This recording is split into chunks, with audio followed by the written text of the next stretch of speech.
मैं आरबी सिंह यादव और आप देख रहे हैं मेरा YouTube channel RB Singh Yadav editor. Rahul Gandhi की तूफानी हरियाणा की संकल्प यात्रा आज जीटी रोड का जो इलाका है वहाँ जहाँ 27 या 28 विधानसभा क्षेत्र हैं उस पट्टी में घुस करके भाषण दे रहे हैं दोनों भाई बहन। और अपने साथ जो त्रिकोणीय पार्टी है उनकी जो 3 धड़ों में बटी हुई है उन सबको इकट्ठा करके एक दूसरे का हाथ मिलवा रहे हैं। ऐसा दृश्य आज हम देखेंगे। प्रियंका गांधी वाड्रा जिनका आज भाषण हुआ और हम पूरा भाषण आपको सुनवाना चाहते हैं, वो आप भाषण ज़रूर सुनें और देखें कि प्रियंका गांधी ने महिलाओं की, किसानों की, गरीबों की दुखती रग है उस पर हाथ रख दिया है और लोग बड़े धैर्य से सुन रहे हैं। महिलाएं लगातार तालियां बजा रही हैं। तो पहले आप ये देखिए वीडियो, उसके बाद फिर आगे हम आपको और कुछ सुनाएंगे। देखें ये वीडियो, प्रियंका गांधी का पूरा भाषण। धर्म क्षेत्र है, यहाँ से दुनिया में सब धर्मों के बीच हमारे धर्म का संदेश यहीं से उभरा, यहीं से उठा। यहीं पे 5 पांडवों ने कौरवों की सैकड़ों की सेना को शिकस्त दिया।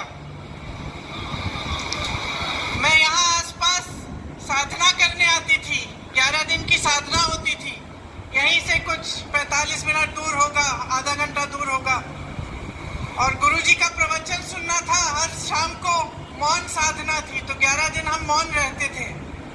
कई बार मैं आई और गुरुजी प्रवचन में हमेशा ये कहते थे कि ये जो धरती है ये पवित्र धरती है। इस धरती ने हमें दिखाया है कि न्याय और अन्याय के बीच में क्या फर्क है, सच्चाई और असत्य, सत्य और असत्य के बीच में क्या फर्क है। इस धरती ने हमें दिखाया है। वो कहते थे कि अगर सच्चाई के लिए लड़ रहे हो, बेशक अकेले लड़ो, बेशक तुम्हारे सामने सैकड़ों की सेना हो, हजारों की सेना हो, खड़े रहो, मजबूत रहो, दृढ़ रहो, निडर रहो, तो जीत हासिल ही होगी। आज हरियाणा की जनता की क्या लड़ाई है? यही लड़ाई है। सदियों बाद आज हम वहीं पे हैं जहां उस समय थे। आज आप सत्य और असत्य की लड़ाई लड़ रहे हो, न्याय और अन्याय की लड़ाई लड़ रहे हो, और आप न्याय की तरफ खड़े हो, सच्चाई की तरफ खड़े हो। आपकी सच्चाई क्या है, आपका सत्य क्या है? मेरी बहनें बैठी हैं, क्या सत्य है आपका? आज महंगाई से जूझ रही हैं आप। गैस सिलेंडर 1200 का है। 2-3 दिनों में श्राद्ध खत्म होंगे, नवरात्रि शुरू होगी, त्योहार का समय है। दिल में खुशी भी है, घबराहट भी है। मेहमान आएंगे, लिपाई पुताई करानी है, घर को सजाना है, मेहमानों के लिए खाना पकाना है, त्योहार मनाना है। पैसे कहाँ से आएंगे? खरीदोगी कैसे? दुकान जाओगी, आधी चीजें खरीदोगी, आधी खाली हाथ आप वापस आ जाओगी। घबराहट है। जब कोई बीमार पड़ता है, बच्चा बीमार पड़ता है, बच्चे की फीस भरनी पड़ती है, घबराती हो। मेरे किसान भाई बैठे हैं, खेती में मेहनत करते हैं, दिन रात खून पसीना देते हैं इस देश के लिए। इस देश के अन्नदाता हैं आप। अपने बेटों को आप सरहद पे भेजते हैं हमारी सुरक्षा करने के लिए, देश की सुरक्षा के लिए। आज आपकी सच्चाई क्या है? ये सरकार सिर्फ काले कानून लाती है। यही पिपली में लाठी किस पे चलाई इन्होंने? देशद्रोही किसको कहा? आतंकवादी मोदी किसको कहा? हमारे देश के किसानों को, आपको। भूलिए मत कि आपकी सच्चाई आज जो है, इसमें बहुत बड़ा श्रेय 10 साल की भाजपा की सरकार में है, ने लिया है। इनका श्रेय है इसमें। ये सच्चाई कि आप किसानी से, खेती से आज कमा नहीं पा रहे हैं, आपको एमएसपी नहीं मिलता है। बड़े बड़े मंचों पे ऐलान करते हैं एमएसपी दे रहे हैं, और ऐसी फसलों पे देते हैं जो आप उगा ही नहीं रहे हैं। तो आपके आगे आपका भविष्य क्या है? नौजवानों का हरियाणा में आज भविष्य क्या है? बेरोजगारी ही दिख रही है, अंधकार ही दिख रहा है। जहां रोजगार पैदा करना था, वहां अग्निवीर की स्कीम ले आए। आप जाइए सरहद पे, शहीद भी हो जाइए, आपके परिवार को पेंशन नहीं मिलेगा। और 4 सालों की आप सेना में आप भर्ती करेंगे, उसके बाद आप घर आएंगे, फिर से बेरोजगार हो जाएंगे।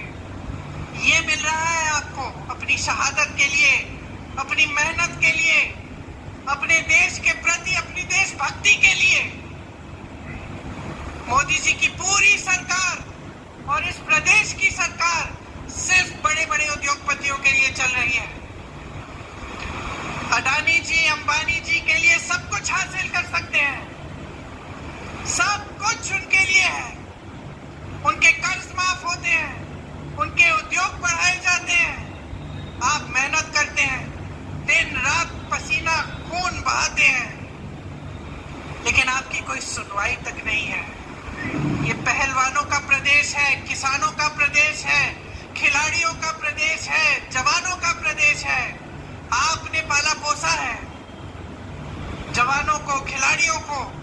आज देखिए हमारे ओलंपिक की खिलाड़ियों के साथ क्या बर्ताव होता है। मैं गई थी उस आंदोलन में। आंदोलन क्या, बेचारी लड़कियां सड़क पे बैठी थी कि हमारे साथ न्याय होना चाहिए। मैं गई मिलने, और उन बहनों ने मुझे क्या बताया, बहनें सुनिए। उन्होंने कहा, दीदी हम ओलंपिक का मेडल लाए थे, मोदी जी ने हमें घर बुलाया, हमें चाय पिलाई, फिर हमारी साथियों के साथ इतना बड़ा अन्याय होता है। हमने सोचा कि अगर हम सड़क पर आकर बैठ जाएंगे, हम न्याय मांगेंगे, तो मोदी जी हमारी सुनवाई करेंगे, हम आवाज उठाएंगे। ओलंपिक के मेडलिस्ट हैं तो हमारी आवाज वो सुनेंगे।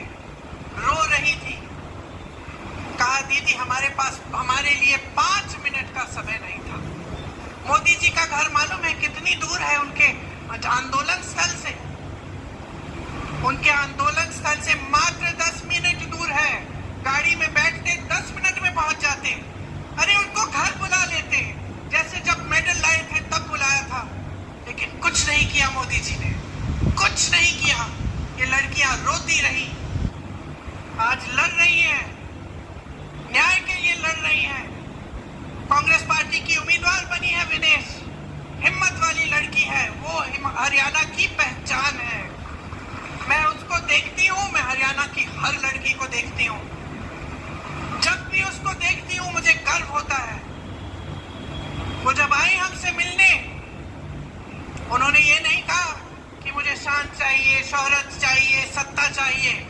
उन्होंने कहा कि अगर मेरी राजनीति में आने से मेरे आंदोलन को मजबूती मिलेगी, अगर हरियाणा की मेरी बहनों को न्याय मिलेगा, तभी मैं राजनीति में आऊंगी, मैं उनके लिए लड़ूंगी। ये है आपकी भावना। तो मैं ज्यादा लंबा नहीं बोलना चाहती। मेरे भाई मजाक कर रहे थे, अभी मेरे से कह रहे थे तुम कम से कम 45 मिनट के लिए बोलती हो, उससे कम नहीं बोलती। तो मैं थोड़ा कम बोलूंगी। ज्यादा लंबा नहीं बोलना चाहती, बस ये कहना चाहती हूँ कि देखिए आप में सब कुछ है, हिम्मत है, शक्ति है, वीरता है, देश को दिखाया है और सदियों से आपने देश को दिया है।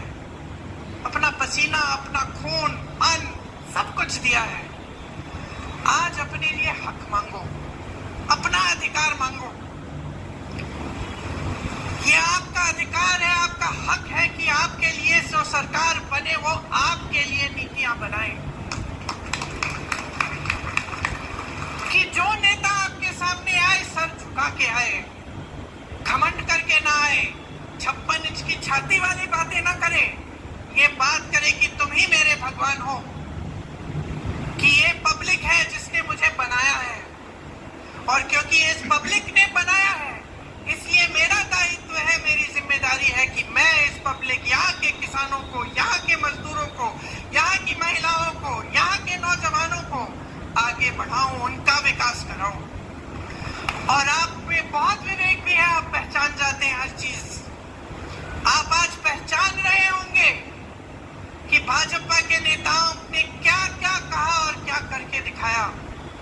अभी भैया और मैं कुछ परिवारों से मिले, वो जो फैमिली आईडी है उसके बारे में वो बता रहे थे कि फैमिली की आईडी बनानी होती है, उसमें हर परिवार के सदस्य की आमदनी, चाहे 17-18 हो परिवार के सदस्य, चाहे अलग अलग परिवार के यूनिट ना हो, मतलब एक भाई, उसकी बीवी, उसके बच्चे, दूसरा भाई, उसकी बीवी, उसके बच्चे, सबकी आमदनी जोड़ के सरकार क्या कर रही है, आपको सरकारी स्कीम से निकालने का काम कर रही है।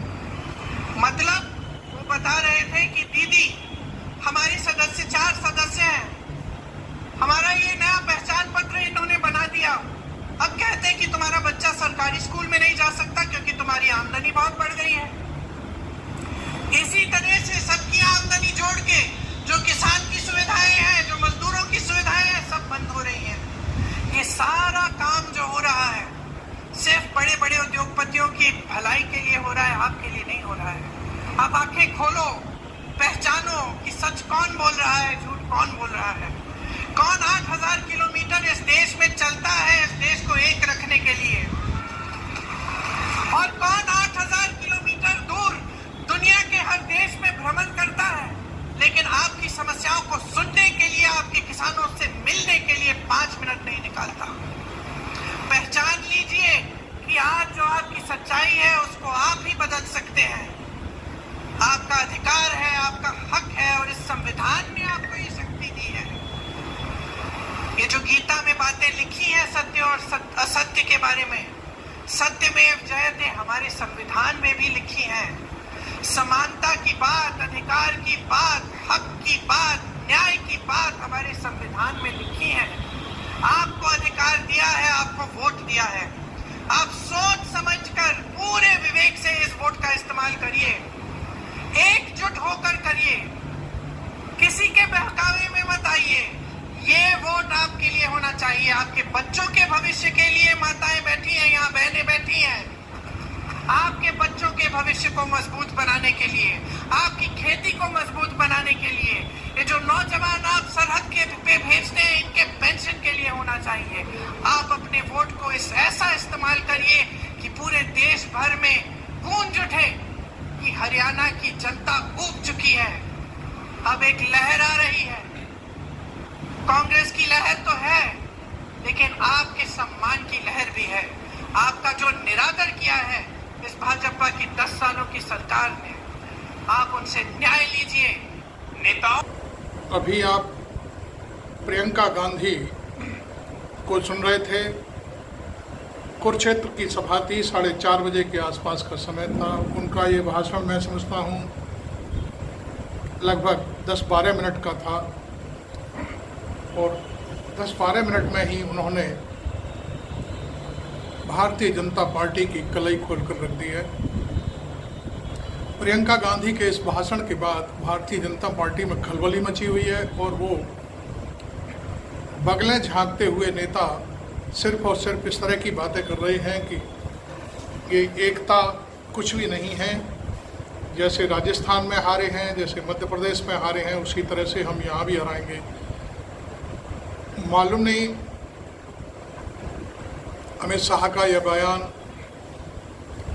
किस ओर इशारा कर रहा है, इसलिए क्या कांग्रेस इन सब चीज़ों को समझ रही है कि नहीं समझ रही है। मैं आपको बताता चलूं कि हरियाणा देश का वो राज्य है जहां जो कुछ भी बोला जाता है उसका संदेश पूरे देश में जाता है। राज्य छोटा है, लेकिन उसकी जो सामाजिक समरसता और उसका जो दृढ़ता का संदेश है वो उत्तर प्रदेश, मध्य प्रदेश, पश्चिम बंगाल, फलां जितने भी स्टेट हैं उनसे कहीं ज़्यादा होता है, क्योंकि उसको उस प्रदेश की भौगोलिक स्थिति है वो दिल्ली को चारों तरफ से घेरती है। चार तो नहीं कहेंगे, 3 तरफ से घेरती है। लिहाजा मीडिया की मजबूरी हो जाती है कि हरियाणा की आवाज़, हरियाणा में जो कोई बोल रहा है उस पूरी कहानी को पूरे देश तक पहुंचाना चाहिए, पहुंचता भी है, क्योंकि ये टीवी चैनलों की, अखबारों की मजबूरी हो जाती है। खैर, मैं ये मानकर चल रहा हूँ कि प्रियंका गांधी के इस भाषण ने आज पूरी भारतीय जनता पार्टी को हिलाकर रख दिया है। आप इस संदेश को, आप उनके भाषण को किस तरह लेते हैं, मेरे कमेंट बॉक्स में आकर के आप अपनी बात कह सकते हैं, अपनी राय रख सकते हैं। आपने मेरा चैनल अभी तक सब्सक्राइब नहीं किया है तो ज़रूर कर लें, और ऐसे ही वीडियो देखने के लिए मैं आपसे बार बार यही अपेक्षा करूंगा कि आप चैनल को सब्सक्राइब करेंगे तो मैं ये सारी इस तरह की जो कहानियाँ हैं अलग अलग तरीके की, उन सबको मैं दिखाता रहूँगा। Thank you very much. मैं आरबी सिंह यादव।